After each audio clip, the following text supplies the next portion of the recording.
নমস্কার, welcome to astro console. আজকের বিষয় বৃশ্চিক রাশি এবং বৃশ্চিক রাশির চতুর্থপতি শনিদেব বক্রী হচ্ছেন রাহু নক্ষত্র শতভিসায় 3 অক্টোবর থেকে, এবং তিনি বক্রী থাকবেন 27 ডিসেম্বর পর্যন্ত। এই বিষয়টা তোমাদের জন্য খুব গুরুত্বপূর্ণ বিষয়। এই বিষয়টা তোমাদের জীবনকে ও ভাগ্যকে অনেকখানি পরিবর্তন করতে সক্ষম হবে। এই বিষয়ে না বললেই নয়, তাই এই ভিডিও আজকে নিয়ে এলাম। এখানে কিছু গুরুত্বপূর্ণ আলোচনা আছে শনি ও রাহুকে নিয়ে, এবং কি ফল আগামী দিনে বৃশ্চিক রাশির জন্য আসতে পারে সেটা নিয়ে আজকে বলবো। তার আগে বলে রাখি যে এই যে শতভিসা নক্ষত্র, এই নক্ষত্রটা কেমন একটু বলে রাখি, তাহলে আমাদের বুঝতে সুবিধা হবে আগামী দিনে যতদিন শনি এই নক্ষত্রে বক্রী থাকবেন ততদিন পর্যন্ত আমাদের কোন কোন বিষয়ে অ্যাটেনশন দিতে হবে এবং কি কি কাজ করতে হবে। তো এই বিষয়টা বলে রাখি। শতভিসা নক্ষত্র 100টি নক্ষত্রের সমন্বয়ে গঠিত একটি শক্তিশালী নক্ষত্র, যা রাহু নক্ষত্র বলে পরিচিত। রাহুর সঙ্গে সংযোগ আছে। এর হচ্ছে যে প্রতীক, এই নক্ষত্রের যে প্রতীক সেটা হলো বৃত্ত, গোল গোল গোল চিহ্ন। আর এই নক্ষত্রটা গোলাকারী। এবং আরেকটা কথা বলে রাখি যে গোল চিহ্ন বা গোলাকার, এরা হচ্ছে যে এদের কোনো শেষ নেই, এরা হচ্ছে অসীম, ইনফিনিট এই ব্যাপার। আর এর দেবতা হচ্ছে বরুণ, জলের দেবতা বরুণ। আর এই নক্ষত্রটা জল জাতীয় সমস্ত কিছুকে মিন করে বা ইন্ডিকেট করে। তো এই এই নক্ষত্র না দুঃখের প্রতীক, ত্যাগের প্রতীক। দুঃখ ত্যাগ মানুষকে এত দেয় যে এই নক্ষত্র মানে যখন কাজ করতে শুরু করে কোনো মানুষের জীবনে, তখন সেই মানুষটা হয়ে ওঠে উচ্চমানের সাধক, উচ্চমানের বৈরাগী বা উচ্চমানের ত্যাগী, সংসার ত্যাগী, একেবারে ত্যাগ মানে ত্যাগ। কোনো কিছুই তার মধ্যে আর থাকে না, মোহ কাজ করে না, মায়া মোহ কাজ করে না। তো এইরকম একটা নক্ষত্র যার মধ্যে রহস্য ভরা, যার মধ্যে শক্তি সঞ্চিত থাকে, এই ইউনিভার্সের যা শক্তি হয়তো তার মধ্যেই সঞ্চিত থাকে। এই শতভিসা নক্ষত্রের এমনই একটা গুণ। তো এরা কি করে, মানে কোনো কিছুকে পরিবর্তন করতে সক্ষম হয় এবং গোড়া থেকে পরিবর্তন করে। এই শতভিসা নক্ষত্র গোড়া থেকে পরিবর্তন করতে এরা এরা ভালোবাসে। তো এই জন্য বলছি বৃশ্চিক রাশির মানুষদেরকে এখন কি করতে হবে, অচল অবস্থা যদি কোনো থাকে, জীবনে কোনো কিছু থাকে, সেই অচল অবস্থাকে গোড়া থেকে পরিবর্তন করতে হবে এবং নতুন করে শুরু করতে হবে। যা হয়ে গেছে গেছে। এইবার শনিদেব রাহু নক্ষত্রে বক্রী হচ্ছেন। এই বার্তা তিনি এখন দিতে চাইছেন যে ঘরের সংক্রান্ত বিষয় হোক, আর্থিক সংক্রান্ত বিষয় হোক, ব্যবসা হোক, ঋণ সংক্রান্ত, সঞ্চয় সংক্রান্ত সমস্ত বিষয়ে, যে সমস্ত বিষয়ে এতদিন অচল অবস্থা চলছিল, সেই অচল অবস্থাকে কাটিয়ে এবার নতুন করে ভাবার সময় এসেছে। নতুন পদক্ষেপ নিতে হবে, নতুন পথে চলতে হবে। এই হলো এই নক্ষত্রে শনিদেবে আসার একটা মূল বার্তা। তারপরে আরো আসছি, আমি আরো বিস্তারিত আমি যাচ্ছি। আমি একটা কথা বললাম যে এই নক্ষত্রের দেবতা বরুণ, বরুণ জলের দেবতা। তো এই সময় আমাদের কি করতে হবে, জলকে সম্মান করতে হবে, জল নিয়ে আমাদের কিছু কাজ করতে হবে। জলের যে যদি আমরা কোনো টোটকা করি সেটা খুব কার্যকরী হবে। জল সঞ্চয় করি তো সেটা কার্যকর হবে। জলের মানে তাহলে জলের দেবতা বরুণ থেকে আমরা পজিটিভ এনার্জি পাবো, আশীর্বাদ পাবো। যারা সন্তান ধারণ করতে চাইছো তাদেরকে বলবো যে সন্তান যদি ভালো পেতে চাও তাহলে অবশ্যই এই সময় জলের দেবতা বরুণকে এবং বরুণকে উপাসনা করতে হবে, এবং হচ্ছে যে জল সঞ্চয় করতে হবে, জলের মর্ম বুঝতে হবে। এই ব্যাপারটা মাথায় রেখে চলতে হবে। এই নক্ষত্রের কারকতা হলো জল ও নৌ বিষয়ক। সমুদ্র, নদ নদী, হ্রদ, জলে উৎপন্ন প্রাণী, জলে বাস করে বা ঢেকে রাখে, এরকম ব্যাপার। মানে জলজ প্রাণী বা জলজ পেশা বা যারা ওই নদীতে বা সমুদ্রে গিয়ে পেশা বা জীবিকা নির্বাহ করো, তাদের জন্য বলবো যে এটা একটা ভালো সময় এসেছে, যে তোমরা ওই সমস্ত পেশাতে খুব সাইন করবে, সাকসেসফুল হবে। ঠিক আছে, যারা নেভিতে কাজ করো তাদের জন্য বলবো যে এই সময়টা তোমাদের অনুকূল একটা সময় আসছে, এবং তোমাদের যদি বৃশ্চিক রাশির বৃশ্চিক লগ্ন হয় তাহলে জানবে যে তোমাদের সঙ্গে এবার বাড়ির মানুষগুলো কানেক্ট করার চেষ্টা করছে, তাদের প্রতি দায়িত্ব বৃদ্ধি হবে। তো তারা যদি তোমাদের তোমরা দূরে থাকো তাহলে তোমাদেরকে বাড়িতে আসতে হবে, আর যারা বাড়িতে আছো তাদেরকে এবার ওই পেশায় ফিরে যেতে হবে, এই রকম একটা ব্যবস্থার মধ্যে থাকতে হবে। আমার বলছি এই নক্ষত্রের সব থেকে যে গুরু ব্যাপারটা, সব থেকে যে গভীর গোপন ব্যাপার, সেটা হলো যে কোনো কিছু জিনিসকে ফ্ল্যাশ না করা বা রিভিল না করা, সেটা হলো যে প্রকাশ করব না, ঢেকে রাখবো, রহস্যময় করে রাখবো। কারণ এই নক্ষত্রটা হলো একটা রহস্যময় নক্ষত্র, গভীর রহস্যের নক্ষত্র, এর গুরু তত্ত্বের একটা রহস্য নক্ষত্র, গুরু তত্ত্বের নক্ষত্র। অনেক গভীর গোপন জ্ঞান এই নক্ষত্রের মধ্যে থাকে। যারা উচ্চমানের সাধক হয় তারা এই শতভিসা নক্ষত্রের আন্ডারে বা প্রভাবিত হয়ে তারা ওই পথে গিয়ে সাকসেসফুল হয়। তো শতভিসা নক্ষত্র মানে হলো মায়া, জাদু, একটা মানে ধোঁয়াশাপূর্ণ ভাব, এরকম কিছু। তাই তোমাদের এখন বৃশ্চিক রাশির সমস্ত মানুষকে কি করতে হবে, এখন মানে নিজেকে সবার আড়ালে করে নিতে হবে, নিজের সমস্ত কিছুকে গোপন রাখতে হবে, তবেই তোমরা এই সময় সফল হতে পারবে। আগামী দিনের কোনো পরিকল্পনা হতে পারে, নিজের চিন্তা ভাবনা হতে পারে। বেশির কোনো মানুষ, আমি বরাবরই বলেছি যে বৃশ্চিক রাশির মানুষদের চাপা থাকতে হবে, ইন্ট্রোভার্ট হয়ে থাকতে হবে, নিজের কোনো ফিলিংসকে আমরা শেয়ার করব না বেশি, দরকার না পড়লে আমরা কিন্তু নিজের যে অনুভূতি সেগুলোকে আমরা শেয়ার করব না। আবার যখন দরকার পড়বে, মনে হবে যে মনে একটু চাপ হচ্ছে, একটু বললে কাউকে ভালো হয়, ঠিক তখনই বলবো এবং সঠিক লোককে বলবো।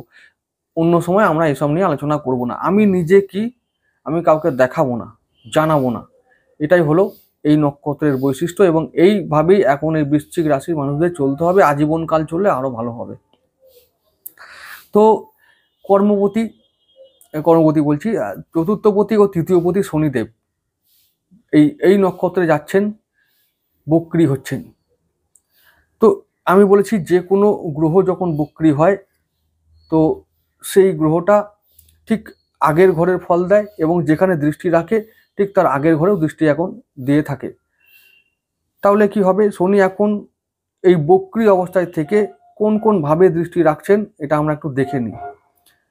প্রথমত শনি আগে দৃষ্টি কোথায় দিচ্ছিল, মার্গী অবস্থায়, ষষ্ঠভাবে মানে মেষ রাশিতে, দশমভাবে মানে সিংহ রাশিতে মার্গী অবস্থায়, আর লগ্নভাবে মানে বৃশ্চিক রাশিতে। এটা মার্গী অবস্থায় দৃষ্টি ছিল। এখন বক্রী, এখন কোন কোন ভাবে যাবে, মার্গী অবস্থায় যেখানে দৃষ্টি দিচ্ছিলেন সেখানেও দিবেন, তার সঙ্গে সঙ্গে ঠিক আগের ঘরগুলো, যদি ষষ্ঠ ভাব হয় তো পঞ্চম ভাবে দৃষ্টি দেবেন, ষষ্ঠ পঞ্চম দুটোই দৃষ্টি হয়ে গেল। শনি যেখানে বসে আছেন সেখানেও একটা দৃষ্টি হিসাবে কল্পনা করতে পারি, অর্থাৎ চতুর্থ ভাবে। আরেকটা কথা, দশম ভাবে দৃষ্টি দিচ্ছিলেন সেটা আবার নবমেও ফিরবে বক্রী অবস্থায়, তাহলে নবম দশম দুটো ঘরকে শনি কন্ট্রোল করবে। এরপরে দ্বাদশ ভাবেও দৃষ্টি রাখবেন, কারণ লগ্নে দৃষ্টি ছিল তার আগের ভাবটা, দ্বাদশ ভাব, সেটাও দৃষ্টি, সেরকম তার মধ্যেও দৃষ্টি থাকবে। তাহলে এতগুলো ভাবকে শনিদেব দৃষ্টি দিয়ে আবদ্ধ করে রেখেছেন এবং কন্ট্রোল করবেন এতগুলো ভাবকে। 1, 3, 4, 5, 6, 9, 10 এতগুলো ভাব শনি যেখানে আছেন এখন বক্রী হয়ে কুম্ভ রাশিতে, তার আগের যে ঘরটা মানে 3 নম্বর ঘর, বৃশ্চিক থেকে 3 নম্বর ঘর কোনটা, মকর রাশি, তো সেই ঘরটাকেও তিনি কন্ট্রোল করার চেষ্টা করবেন। তো এতগুলো ভাব, আবার রাহু নক্ষত্র যে সমস্ত ভাবে আছে সেই সমস্ত ভাবগুলোকেও শনি কন্ট্রোল করবেন। কোন কোন ভাব, অষ্টম ভাবে আদ্রা নক্ষত্র আছে, দ্বাদশ ভাবে তুলা রাশিতে সাতী নক্ষত্র আছে, আর চতুর্থ ভাবে শতভিসা নক্ষত্র আছে। তাহলে অষ্টম ভাব কোনটা, অষ্টম ভাব হচ্ছে মিথুন রাশি, তাহলে মিথুন রাশিকেও কন্ট্রোল করবে এই শনি রাহু দুজনেই অষ্টম ভাবকে কন্ট্রোল করবে। সাতী তুলায় আছে তাই দ্বাদশ ভাব ওখানেও কন্ট্রোল করবে। আবার বলেছি বক্রী অবস্থায় দ্বাদশ ভাবকেও দেখবেন তিনি। তাহলে সমস্ত ভাবকে, প্রায় সমস্ত ভাবকে শনি বক্রী অবস্থায় এবং রাহু নক্ষত্র থেকে কন্ট্রোল করবেন। তাহলে এবারে বলবো, যদি আমি লগ্ন ভাব থেকে দ্বাদশ পর্যন্ত বিচার করি, তাহলে বলবো যে যে শরীর স্বাস্থ্য নিয়ে এবার যত্নবান হতে হবে, নিজেকে নিয়ে ভাবতে হবে। যা চলছিল গতানুগতিকভাবে সেগুলোকে এবার চেঞ্জ করে নতুনভাবে শুরু করতে হবে এবং জীবনে গতি আনতে হবে। সমস্ত কাজের ক্ষেত্রে, ভাবনা চিন্তার ক্ষেত্রে গতি আনতে হবে। আটকে থাকা কাজগুলো এবার ফিনিশ হবে, আস্তে আস্তে বাধাগুলো দূর হবে, যে কাজগুলো আটকে থাকছিল সেগুলো এবার দূর হবে। যদি যে কোনো কাজে, সেটা হতে পারে জমি বাড়ি কেনা বা বিক্রি করা, এই সমস্ত কাজে যদি বাধা আসছিল, তো এই বাধাগুলো এবার দূর হবে। এই সমস্ত ব্যাপার তো শুধু এটাই নয়, যদি কখনো কারোর মামলা মকদ্দমা, বিবাহগত সমস্যা, এই সমস্ত যদি চলছিল, পারিবারিক সমস্যা, এই সমস্ত যে সমস্যাগুলো এতদিন চলছিল সেগুলো এবার সমাধান হবে। তারপর শনি দৃষ্টি রাখছেন ষষ্ঠ ভাবে এবং পঞ্চম ভাবে। তাহলে যারা পঞ্চম ভাবে দৃষ্টি রাখার জন্য বলবো, মানে পঞ্চম রাহু, ওইদিকে পঞ্চমে রাহু এখন আছেন, তো রাহুকেও কন্ট্রোল করছেন শনিদেব। তাহলে বলবো যে যারা বিদেশে গিয়ে কেরিয়ার করতে চাও, পড়াশোনা করতে চাও, তারা এখন যেতে পারো। বিদেশে যারা আছো তারাও এখন সাইন করবে, অনেকটা সাকসেসফুল হবে, বাধাগুলো কাটবে, কর্মক্ষেত্রে বাধা দূর হবে। সন্তান বিদেশ যেতে পারে, তুমি নিজেও যেতে পারো বিদেশি মুদ্রা ইনকাম করতে পারো, সোশ্যাল মিডিয়া থেকে ইনকাম করতে পারো। রাহুর যে সমস্ত পথ আছে সেই পথগুলো, রাহুর পথে উপার্জন যে যারা করে তাদের সেই উপার্জনগুলো এবার দ্বিগুণ বৃদ্ধি পাবে এবং সেখান থেকে সঞ্চয় হবে, সেখান থেকে ঋণ শোধও হবে। শত্রুরা শত্রুরা কন্ট্রোলে থাকবে, তাদেরকে দমন করতে আমরা পারবো। রোগ মুক্তি হবে, রোগ থেকে মুক্তি, যারা এতদিন রোগে ভুগছিলে তারা এবার মুক্তি পাবে। পজিটিভ পজিটিভ পজিটিভ, শনি এবার পজিটিভ ফল দেবে। শনি বক্রী অবস্থায় আছে আর ওদিকে রাহুর নক্ষত্রে, তাহলে কি হবে? হবে এটাই যে ওই যে বললাম, যার যে সমস্ত খারাপ ঘটনাগুলো চলছিল, বাধা পাচ্ছিল, বাধা দূর করার জন্য তিনি এসছেন। ওই জায়গা থেকে বাধা দূর হবে, বিচার হবে, এবার ফয়সালা হবে, একদম সিদ্ধান্ত হয়ে যাবে যে কার কোন দিকে জীবনের গতিপথ নির্ধারিত হবে। সেটা সেই ব্যাপারে একবারে গতিপথ নির্ধারিত হয়ে যাবে খুব তাড়াতাড়ি, এটা বারবার বলে রাখছি। জীবনে পরিবর্তন নিশ্চিত নিশ্চিত নিশ্চিত। এবার কার জীবনে কি হবে, কোন দিক থেকে আসবে তোমরা বুঝে নেবে। তো সমস্ত দিক থেকে পজিটিভ পরিবর্তন আসবে শনি ও রাহুর দ্বারা। বলবে ওরা তো আমার ভালো কিছু করে না, ওরা আমার শত্রু, কি করব, কি করবে? বৃশ্চিক রাশি, বৃশ্চিক লগ্ন হলে তাদেরও পজিটিভ হবে। আবার যদি বৃশ্চিক রাশি বৃষ লগ্ন হয়, মকর লগ্ন হয়, কুম্ভ লগ্ন হয়, তুলা লগ্ন হয়, তাদেরও পজিটিভ পরিবর্তন আসবে। এবং যদি বৃশ্চিক রাশি মিথুন কন্যা হয়, তাহলেও কন্যা লগ্ন হয়, তাহলেও তাদের পজিটিভ পরিবর্তন আসবে। যদি বৃশ্চিক রাশি, বৃশ্চিক লগ্ন, ধনু লগ্ন, মীন লগ্ন, মেষ লগ্ন, কর্কট ও সিংহ লগ্ন, তাদেরও জীবনে পজিটিভ পরিবর্তন আসবে। শনি রাহু পরিবর্তন আনতে সক্ষম হবে এবং পরিবর্তন আনবেনই, এটা নিশ্চিত। তাহলে এবার বলবো যে অন্যান্য ভাবের কথায়, যে শনি এরপরে আর কি করতে পারে। বললাম না যে শনি এবার পজিটিভ পরিবর্তন করবে সমস্ত দিক থেকে। দ্বাদশ ভাবেও দৃষ্টি রেখেছেন, তাহলে বিদেশ থেকে ইনকাম, বিদেশ থেকে আমরা টাকা পাঠাতে সক্ষম হব। যারা বিদেশ থেকে মুদ্রা ইনকাম করো, উপার্জন করো, যারা আমদানি রপ্তানি করো, তো তারা এবার আরো বেশি তাদের ইনকাম হবে, তাদের আর্থিক সমৃদ্ধি হবে, ব্যবসায় বৃদ্ধি হবে, ওই সমস্ত কাজগুলোতে বৃদ্ধি পাবে, একদম নিশ্চিত। নিশ্চিন্তে থাকা যাক। 3 অক্টোবর ডেট লিখে নাও, 3 অক্টোবর থেকে 27 ডিসেম্বর পরিবর্তন নিশ্চিত। আন্ডারলাইন করে দাও ওই কথাটা। শনি রাহু এমনি এমনি কোনো কম্বিনেশন করে না, এটা মাথায় রাখতে হবে যে শনি রাহু এমনি এমনি কোনো কম্বিনেশন অন্য কোনো কারণে করে না। এরা বড় গ্রহ এবং এদেরই হাতে সমস্ত কিছুর ক্ষমতা। তাই বলবো যে এই ব্যাপারটাকে ইগনোর করার কোনো কারণ নেই। নবম ভাবে কর্কটে তিনি দৃষ্টি রাখবেন বক্রী অবস্থায়, বা এখন রেখেছেন। তো নবম ভাব যেহেতু ভাগ্য ভাব, ভাগ্যে এবার পরিবর্তন তো আনবেনই, নিশ্চিন্তে থাকা যাক। ভাগ্যে পরিবর্তন নিশ্চিত। ভাগ্যে কিরকম পরিবর্তন আসতে পারে? প্রথমত ভাগ্যে এই যে বললাম বাধাগুলো যেগুলো চলছিল সমস্ত ক্ষেত্রে, আর্থিক ক্ষেত্রে, ব্যবসার ক্ষেত্রে, পারিবারিক ক্ষেত্রে, সঞ্চয়ের ক্ষেত্রে, উপার্জনের ক্ষেত্রে, এই সমস্ত ক্ষেত্রে বাধা যেগুলো চলছিল সেই বাধাগুলো দূর হলেই পজিটিভ পরিবর্তন আসবে, এবং পজিটিভ পরিবর্তন এলেই ভাগ্য শুভ হবে, ভালো থাকবে। দশম ভাবের কথা বলবো, যে দশমে তিনি দৃষ্টি রাখছেন, তো কর্মে বাধা দূর হবে। কর্মে কি হবে? বাধা দূর হবে, কর্মে প্রমোশন হবে, কারো কারো কর্মে দায়িত্ব বৃদ্ধি পাবে, নতুন কর্ম লাভ হবে। কেউ কেউ কর্মের জন্য বিদেশ চলে যাবে, কর্মের জন্য ভ্রমণ করতে হতে পারে, দূর ভ্রমণ করতে হতে পারে, বিদেশ থেকে কর্মের ডাক আসতে পারে। এই সময় এই সুযোগগুলো আসবেই, এবং এই সময় এই সুযোগগুলো এমনভাবে আসবে, প্রথমে মনে হবে যে এটা কোনো ব্যাপার না, এগুলো করলে হবে কি হবে না, এরকম একটা দোলাচল সৃষ্টি হবে। কিন্তু আমি বলবো যে এটাই রাহুর আর শনির কাজ, যে তোমাদেরকে দোলাচলে ফেলে রাখা, মায়ার মধ্যে ফেলে রাখা। এই মায়া করা যাবে না। কাজগুলো এমনভাবে, ঘটনাগুলো এমনভাবে ঘটবে যাতে তুমি কাজটা না করো, যাতে তুমি ছেড়ে দাও, এরকম ভাবে জিনিসগুলো ঘটবে। কিন্তু ওই যে ছাড়লেই কিন্তু শেষ, ছাড়া যাবে না। তো কাজগুলো করতে হবে এমনভাবে, এমনভাবে কাজগুলো করতে হবে, বা মানে প্রথম দিকে খুব চাপ আসবে, ক্রাইসিস আসবে, দেখে মনে হবে ওই কাজের জন্য আমি উপযুক্ত নই। কিন্তু ওই কাজগুলো যদি আমরা লেগে থাকি, তাহলে আগামী দিনে ওই শনি রাহুই আমাদের ওইখানে দাঁড় করিয়ে দেবে, যে আমরা একজন 5 জনের একজন হব। এটা খুব ইম্পর্টেন্ট একটা বিষয়।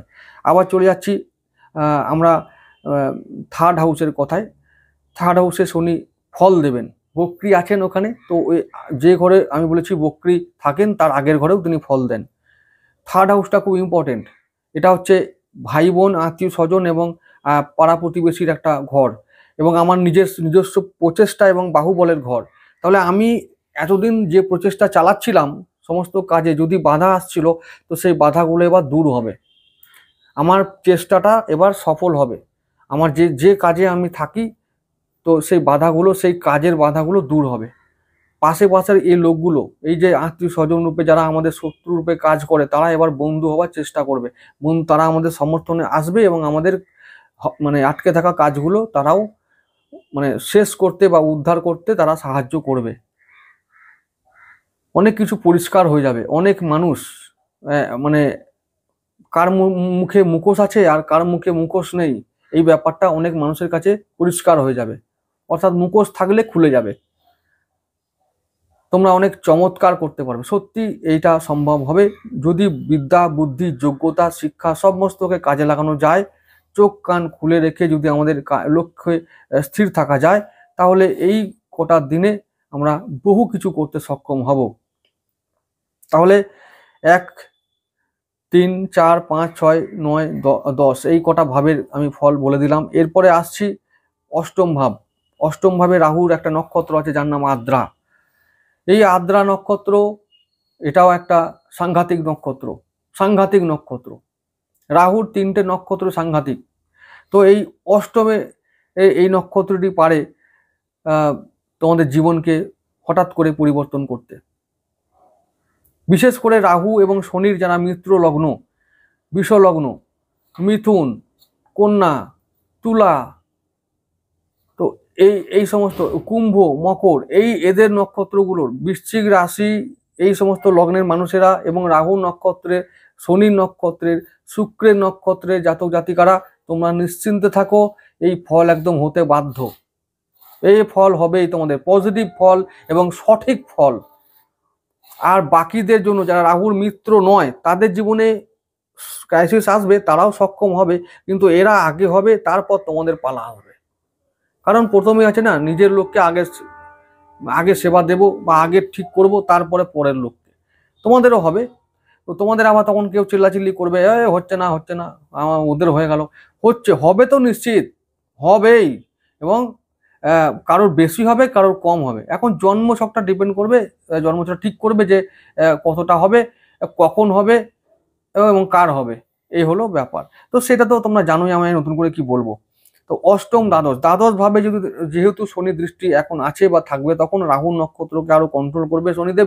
তাহলে বলবো যে ওই যে দ্বাদশ ভাবটাই হচ্ছে ব্যয় ভাব, খরচের ভাব, দুস্থান, দূর জায়গা, দূর দেশ, প্রবাস, বিদেশ, সম্ভাবনা, এই সমস্ত হসপিটাল, বিছানা, কোর্ট কাছারি, এই সমস্ত জায়গা। তো এই সমস্ত জায়গায় যার যার সমস্যা ছিল, সমস্যার সমাধান হবে। যার রাতে বিছানায় ঘুম হতো না, তার এখন ঘুম হবে, একদম ডেফিনেটলি খুব সুন্দর ঘুম হবে, ওষুধ না খেয়ে ঘুমোতে হবে, দারুণ হবেই। এবারে বলছি, দ্বাদশ ভাব থেকে আমরা কি করি, অর্থ ইনকামের, মানে দূর থেকে ইনকামের একটা রাস্তা খুঁজে পাই, সেই সম্ভাবনা এবার তৈরি হবে। তাহলে যারা সোশ্যাল মিডিয়াতে কাজ করো, যারা রাহুর যে সমস্ত মাধ্যম আছে, গণমাধ্যম, জনমাধ্যম, সমস্ত মাধ্যমে যারা কাজ করো, সেই সমস্ত কাজে সফল হবে সমস্তভাবে। মানে বিশেষ করে এই যে যারা এক্সপোর্ট ইম্পোর্ট, বললাম না, এক্সপোর্ট ইম্পোর্ট, শনির যারা কাজ করো, রাহুর যারা কাজ করো, শুক্রের যারা কাজ করো, তাদের এবার মানে সফল হবে তারা। এই সমস্ত ব্যবসা, যে রাহুর ব্যবসা কোনগুলো বা কাজ কোনগুলো, লোককে মায়ার মধ্যে রেখে দেওয়া, এটা একটা কাজ। তাহলে কি কোন কোন কাজগুলো, এই লটারি, জুয়া, সাট্টা, share market, currency market, commodity, তারপর হচ্ছে আমাদের ব্রোকার, এজেন্সি, এই সমস্ত হচ্ছে রাহুর কাজ, অ্যালকোহল। তো এই সমস্ত কাজে এবার চ্যাম্পিয়ন তোমরা হবেই।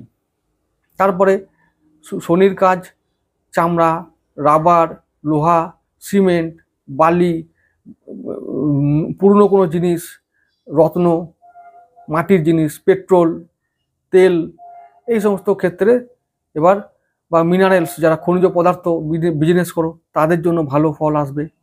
ট্রান্সপোর্ট, লোহা লক্কর, গাড়ি, হার্ডওয়্যারস, প্লাম্বার, এদের এদের জন্য ভালো দিন আসছে। আবার শুক্রের জন্য, শুক্রের জন্য ভালো ফল, ওর ভালো ফল দেবে। এবার শুক্রকে তো রাহু শনি এগিয়ে যাবে আর শুক্র পিছিয়ে থাকবে, তা হতে পারে না। এরা এগোলে তিনজনে একসঙ্গে এগোয়, আর তিনজনে একসঙ্গে ভালো ফল দেয়। আর দেখে নেবে তোমরা এই সমস্ত ক্ষেত্রে ওরা ওরা টেনে ধরে, ওরা খুব মানে একবারে ইউনাইটেড এরা, মানে হতে পারে নাকি শয়তান শয়তানের মতো ইউনাইটেড, আর শয়তানই পারে একত্রিত হতে, এটা মনে রেখো। বারবার দেখেছি আমরা যে দেবতারা একত্রিত হয় না। এই দেবতা থাকে, ও মানে বিষ্ণু থাকলো সাগরে, ভোলেনাথ আছেন পাহাড়ে, ওদিকে ব্রহ্মা কোথায় আছে কে জানে, আকাশে থাকে তিনি, এইসব ব্যাপার, মানে ওরা একত্রিত হতে পারে না। কিন্তু ওই যারা শয়তান হয় তারা কিন্তু এক জায়গায় থাকে, রাক্ষসগুলো সব এক জায়গায় থাকবে, হই হই হই হই করবে, এক জায়গায় হুড়ি হুড়ি করবে, যা করবে প্ল্যান করবে একসঙ্গে। মারবো তো এবার যাবো, ইন্দ্রকে মারবো, সবাই মিলে একসঙ্গে প্ল্যান করলো, হ্যাঁ মারবো, চলো এবার ইন্দ্রকে নিয়ে। ইন্দ্র একসঙ্গে প্ল্যান করে বেরিয়ে পড়লো, যে আর যার মতন করার করে ফেললো। রাক্ষস, শয়তান, নেগেটিভ এনার্জি, এরা এতটাই পাওয়ারফুল এই জন্য যে এরা যা করে ইউনিট হিসাবে কাজ করে, একত্রিত হয়ে কাজ করে। নেগেটিভ এনার্জি এই জন্য শক্তি বেশি। এ যখন অসুরকে বধ করতে হলো, তখন সমস্ত দেবতাকে একত্রিত হতে হলো, সবার শক্তি এক জায়গায় করতে হলো, তবে গিয়ে বধ হলো অসুর, ও অসুরটা মহিষাসুর। এই এখন এই নবরাত্রি চলছে সেই জন্য বলছি, না হলে ছড়িয়ে ছিটিয়ে ছিল ততদিন পর্যন্ত এরা মারপিট করে, এর দিকে মার খাইয়ে দিয়েছে, তারা তারা করে বেরিয়েছে মহিষাসুর। একে একবার তাড়াচ্ছে, ওকে একবার মারছে, ওকে ঘা দিচ্ছে, ওকে ফেলে দিচ্ছে, এইসব করতো, প্রচুর অত্যাচার। রাবণও তাই করেছে। এই যে কেন করেছে না, এরা ছড়িয়ে ছিটিয়ে থাকে, যখন দেখা যাচ্ছে খুব ক্রাইসিস আর হচ্ছে না, তখন সবাই মিলে একত্রিত হয়ে হয় যাবে বিষ্ণুর কাছে, নয় যাবে শিবের কাছে, গিয়ে বলবে এবার বাঁচাও বাবা। তখন আবার বাবা আবার ঠিক করবে, ঠিক আছে সব বাঁচাও, বাঁচিয়ে দিচ্ছি, কাউকে ঠিক করলো, এবার যাও বাঁচাও গা, এই করে এইটা। সুতরাং কি, শক্তি পেতে গেলে শক্তিকে কেন্দ্রীভূত বা পুঞ্জীভূত হতে হবে, একত্রিত হতে হবে, এছাড়া গতি নাই। এই জন্যই শয়তানের শক্তি বেশি। শয়তান কখনো বিচ্ছেদ হয় না, মানে শয়তান সবসময় নেগেটিভ এনার্জি, রাক্ষস প্রবৃত্তি, এরা এতটাই শক্তিশালী, এই জন্যই শক্তিশালী যে এরা সবসময় ইউনিট হয়ে থাকে, একত্রিত হয়ে থাকে, এরা ভুলেও কখনো বিভেদ কামনাই করে না, তাই এরা শক্তিশালী সব সময়, এদের কাজটা আগে। তাই শনি রাহু সাকসেসফুল হবে, আর ওদের গুরুদেব শুক্রাচার্য বা শুক্রদেব ওরা মার খাবে, উনি পিছিয়ে থাকবেন, তা হতে পারে না। তো শুক্রের যারা কাজ করো তারাও চ্যাম্পিয়ন হবে এবার, এটা মনে রেখো। আর শয়তানের যুগ, এই যুগটাই তাই, ওদের কাজ করলে রাজা হবেই, কেউ আটকাতে পারবে না। আর যদি এখন পুজো করো, সাধনা করো, তোমাদেরকে সে বুড়ো বয়সে ফল পাবে। এখন মরে যাও, কেউ দেখবে না, তুমি যার সাধনা করছো সেও দেখবে না, এটাই ঘটনা বাবু। যদি এই নিয়ে বাঁচতে পারো তো বাঁচো, না হলে তোমাদের যা ইচ্ছা করো। আর সাধনা করলে, টোটকা করলে দেখবে যে দুরুম দুরুম করছে, এগুলো করা দরকার, না করলে উপায় নেই। মন মায়নাতীত করার জন্য ব্যাপার, তো করতে হবে, উপায়ও নেই, দরকার অবশ্যই করা দরকার। কিন্তু ওই ফল পেতে গেলে সেই বুড়ো বয়স পর্যন্ত ওয়েট করতে হবে। কারণ ওই যে বলুন, ওই সব কেউ ঘুমুচ্ছে, কেউ সাধনা করছে, তোমার এখন দরকার, তুমি এখন যখন তোমার সময় আসবে তখন দেখবো, এটাই নিয়ম। যারা বিষ্ণু এখন ঘুমুচ্ছে, সব ঘুমুচ্ছে এখন, তো ঘুমুচ্ছে বলে তাকে কাজ করবে না, সব নজর আছে। এটা একটা আমি কথার কথা বলছি। তো সবাই সবার কাজ করছে, কিন্তু ব্যাপার হচ্ছে যে যখন তুমি বাঁচাও বলে বাঁচাবে, তোমাকে বাঁচাতে আসবে এমন কোনো কেউ গ্যারান্টি নাই। তাদের মর্জি হলে আসবে, না হলে আসবে না। তখনই সেই মানুষটা গিয়ে যে বাঁচাতে এলো, তখন সে ভগবান না শয়তান সে দেখবে না, সে বলবে আমাকে বাঁচিয়েছে। যেমন কর্ণর ক্ষেত্রে হয়েছিল, তার একটা কৃতজ্ঞতা বোধ থাকবে যে এই শয়তান হলেও সে আমাকে বাঁচিয়েছে, তো ওর দলে চলে যাই, যেমন কর্ণের ক্ষেত্রে হয়েছিল। তো আমাদের উচিত হবে যে বাঁচাতে এলেই আমরা তার দলে যাব না, দেখতে হবে আমি মরি, যদি আমার মরণটা থাকে তাও ভালো, কিন্তু ওই শয়তানের কাছে গেলেই কিন্তু সেই দিনই মরে যাবে। সেই দিনটা যে বাঁচলে না, সেই দিনটা তোমার শেষ হয়ে গেল, সেই দিনটা থেকে তুমি ওর গোলাম হয়ে গেলে। আর শয়তান গোলামি, মানে গোলাম তৈরি করে রাখে, গোলামি করায়। তাই শয়তানের দাসত্ব আমরা করব না। ভগবান আমার দিকে না বা দেখুক, তবুও আমরা ধর্মে থাকবো এবং ভগবানেরই উপাসনা করব, আলোয় থাকবো, সত্যে থাকবো, ধর্মে থাকবো। এটাই হলো আমাদের উৎসবের উদ্দেশ্য, এটাই আমাদের উৎসব পালন করার আসল অর্থ। যাই হোক, আমি একটা কথা বলে রাখি, ভিডিও আবার লম্বা হয়ে যাচ্ছে, তোমরা বিরক্ত বোধ করবে। শনি যে এই রাহু নক্ষত্র শতভিষায় বক্রী যে হচ্ছে, এর ফলে তোমাদের জীবনে এবং ভাগ্যে অব্যবস্থা, অচল অবস্থা যা ছিল সবগুলো ধুয়ে মুছে সাফ হয়ে নতুন কিছু শুরুয়াত হবে এবার। এটা আমি একবারে জোরের সঙ্গে বলছি, তোমরা দেখে নিও। ভালো কিছু পরিবর্তন হবে, পজিটিভ পরিবর্তন হবে, জীবন এবার বদলাবেই। বললাম না, যারা বাড়ি গাড়ি জমি জায়গা কিনতে চাইছিলে তারা এবার কিনতে সক্ষম হবে, যারা বিক্রি করতে চাইছিলে তারা বিক্রি করতে পারবে। কোর্ট কাছারি মামলা মকদ্দমা যা চলছিল সেগুলো এবার ফিনিশ হবে, ফয়সালা হবে, এবার সেগুলো হবেই হবে। পজিটিভ পরিবর্তন, ঋণ শোধ হবে, সঞ্চয় হবে, কর্মে বাধা দূর হবে, আবার কি চাই। ঠিক আছে, জিস্ট হিসাবে এগুলো আমি দিয়ে রাখলাম। আর একটা কথা বলে রাখি, এই সময় ভগবান শ্রী বিষ্ণু নারায়ণকে তোমাদের উচিত হবে তার পা ধরে বসে থাকা, তার পা ধরে বসে থাকা। কারণ এই নক্ষত্র, এই শতভিষা নক্ষত্র এত শক্তিশালী, এত মায়াবী, কত ভ্রষ্ট করার মাস্টার, বিবেক বুদ্ধি খেয়ে নেয় মানুষের, লোভ দেখায়, প্রলোভন দেখায়, মায়া দেখায়। তো এই মায়া থেকে মুক্তি একমাত্র দিতে পারে সেই শ্রী বিষ্ণু। তার পুজো করো। সে এখন তার যে দেবতা, মানে মানে এই নক্ষত্রের দেবতাকে বলা হয় বিষ্ণু। তো তিনি, তার পুজো করো। এই নক্ষত্রের যে নেগেটিভ ব্যাপারটা থাকবে, শুধু তার পুজো করলে, তার মন্ত্র জপ করলে সব দূর হয়ে যাবে, নেগেটিভ এফেক্টটা দূর হয়ে যাবে। তো আমাদের বাধাগুলো নিমেষে দূর হয়ে যাবে, এটা মাথায় থাকে যেন। যাই হোক, আজকে এটুকু থাকুক।